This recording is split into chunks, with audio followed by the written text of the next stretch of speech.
Carta a los Romanos, capítulo 6, en la versión Nueva Traducción Viviente. Ahora bien, ¿deberíamos seguir pecando para que Dios nos muestre más y más su gracia maravillosa? Por supuesto que no. Nosotros hemos muerto al pecado. Entonces, ¿cómo es posible que sigamos viviendo en pecado?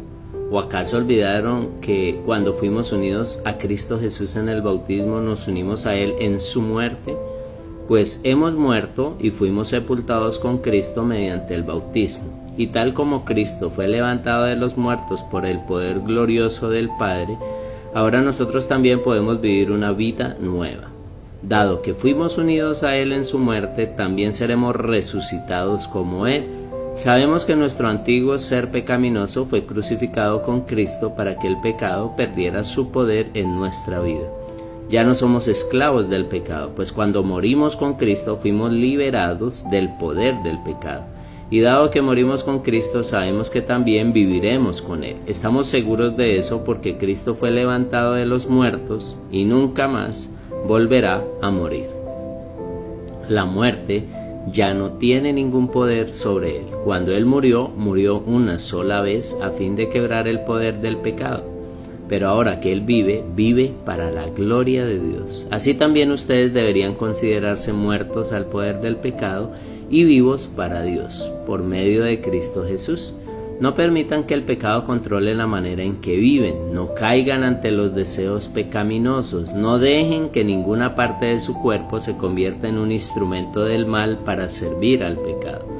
En cambio, entréguense completamente a Dios, porque antes estaban muertos, pero ahora tienen una nueva vida. Así que usen todo su cuerpo como un instrumento para hacer lo que es correcto para la gloria de Dios. El pecado ya no es más su amo, porque ustedes ya no viven bajo las exigencias de la ley.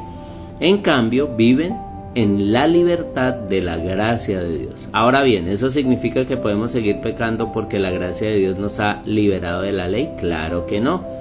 ¿No se dan cuenta de que uno se convierte en esclavo de todo lo que decide obedecer? Uno puede ser esclavo del pecado, lo cual lleva a la muerte, o puede decidir obedecer a Dios, lo cual lleva a una vida recta. Antes ustedes eran esclavos del pecado, pero gracias a Dios ahora obedecen de todo corazón la enseñanza que les hemos dado. Ahora son libres de la esclavitud del pecado y se han hecho esclavos de la vida recta. Uso la ilustración de la esclavitud para ayudarlos a entender todo esto, porque la naturaleza humana de ustedes es débil. En el pasado se dejaron esclavizar por la impureza y el desenfreno, lo cual los hundió aún más en el pecado. Ahora deben entregarse como esclavos a la vida recta para llegar a ser santos. Cuando eran esclavos del pecado estaban libres de la obligación de hacer lo correcto. ¿Y cuál fue la consecuencia? Que ahora están avergonzados de las cosas que solían hacer, cosas que terminan en la condenación eterna.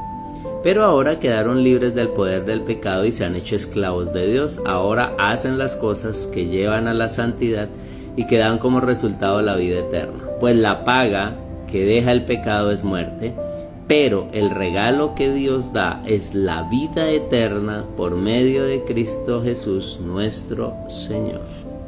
Amén.